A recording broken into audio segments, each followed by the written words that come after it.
Hello and welcome to Health Professional Radio. I'm your host, Neal Howard. Thank you for joining us today. Each year in this country, 255,000 women will learn that they have breast cancer. Now, until that diagnosis, they may not realize that breast cancer is not just one single disease, but there are many different types. As many as 20% of these women have the more aggressive form of the disease. It's called HER2-Positive breast cancer. And here to explain what's being done to treat it and hopefully keep it from coming back are Dr. Denise Yardley, Senior Investigator of Breast Cancer Research Programs at Sarah Cannon, and breast cancer survivor Allison Fields. Welcome both of you to Health Professional Radio. Thank you. Thank you. Now, Dr. Yardley, how many types of breast cancer are there, and why is it so important that women be diagnosed early?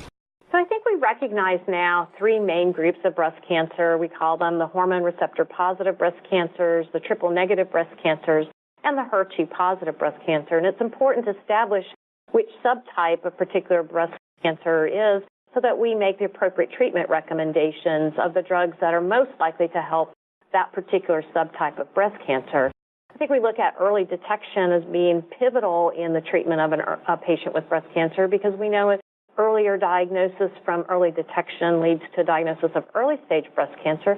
And that's the stage that we have the greatest chance of improving outcomes for patients, increasing the cure rate, and decreasing the lives lost to breast cancer. Now, Allison, as a patient, talk about what it was like to be diagnosed and how you're managing your life today. Well, I'm managing my life the exact same way that I was then and all through treatment, which is working as a full-time veterinarian.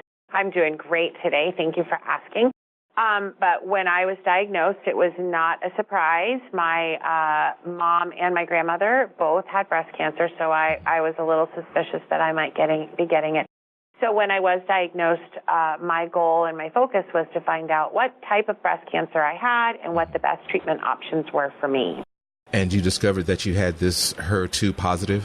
I did, and then Dr. Yardley got me set up on the clinical trial for early stage breast cancer that is also HER2 positive. Dr. Yardley, specifically talk about HER2 positive. How is it different from some of the other forms of breast cancer, and how is it treated? So HER2 positive really refers to a very specific feature of that 15 to 20% of breast cancers. And this is the appearance of a protein on the surface or the outside of that breast cancer cell that's called HER2 positive, and we can test for it in the lab. The pathologists do it from an original biopsy. And the importance of establishing whether this protein is on the surface of any individual that's facing a diagnosis of breast cancer is that we've been able to develop very specific treatments that attack that protein on the surface of that breast cancer cell. And so we're here today on behalf of Genentech to talk about the latest approval for HER2 positive early stage breast cancer, and that's namely a drug called Perjeta. That was approved by the FDA in December for the treatment of early-stage HER2-positive breast cancer in combination with Herceptin. It comes with side effects of rash and diarrhea. But in the appropriate patient facing HER2 early-stage breast cancer diagnosis, this may be an appropriate treatment that stands to increase the survivability and outcomes for that particular patient. What was it that made Allison an appropriate patient? So at the time that Allison came for treatment recommendations, we already knew a lot about HER2 breast cancer, and we had established already Herceptin as an effective treatment for the HER2-positive early-stage breast cancer patients.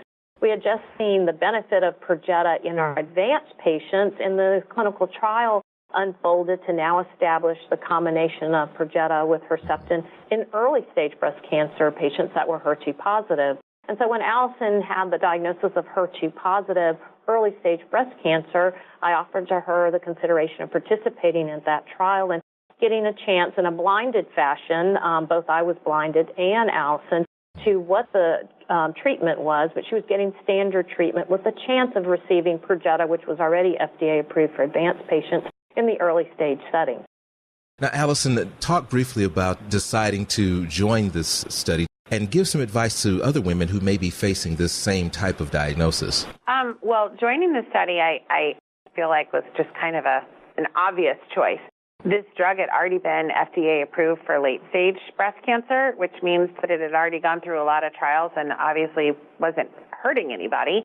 And if I wanted to try to get it, which the only way I could was joining the study. So I could have not gotten it or I could have gotten it. But if I didn't do the study, I didn't have a chance to get it. So I decided to do the study for A, me, and B, the more people that were joining that study, the more women that had HER2-positive breast cancer and were candidates for that study, the more of us that completed the study gave more ammunition to the doctors and the researchers to get it passed by the FDA so that now every woman who has HER2-positive breast cancer, if their doctor thinks that this is an appropriate drug choice for them, has the ability to get it.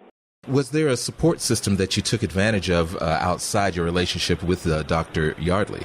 Yes, she was not bringing me dinner on a regular basis.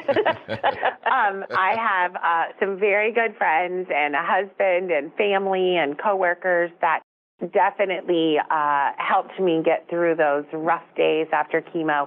And then there was a large amount of the time that during all of my treatments that I felt just fine. I still worked all through chemo and radiation. I tried to keep my life as normal as I could. I was really tired, but, keeping life as normal as you can is really helpful. Absolutely. And doctor, in wrapping up, talk about where we can go and learn some more about HER2-positive and about breast cancer in general, raising awareness and possibly getting involved or just getting the word out. So I always suggest that the patient diagnosed with breast cancer really have an open dialogue with their physician and really explore opportunities of what specifically is recommended for their type of breast cancer, because I think the physician really has an understanding of the stage of the disease and what the appropriate treatments may be for that individual and that subtype of breast cancer. I think for patients, family members, viewers alike, there are many other websites. We like livingbeyondbreastcancer.org. That's lbbc.org.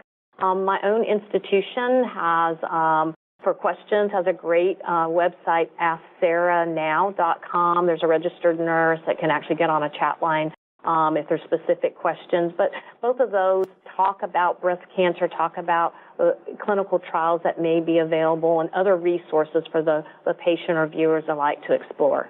Thank both of you for coming in and speaking with us. Dr. Denise Yardley, Senior Investigator, Breast Cancer Research Programs at Sarah Cannon, and breast cancer survivor Allison Fields.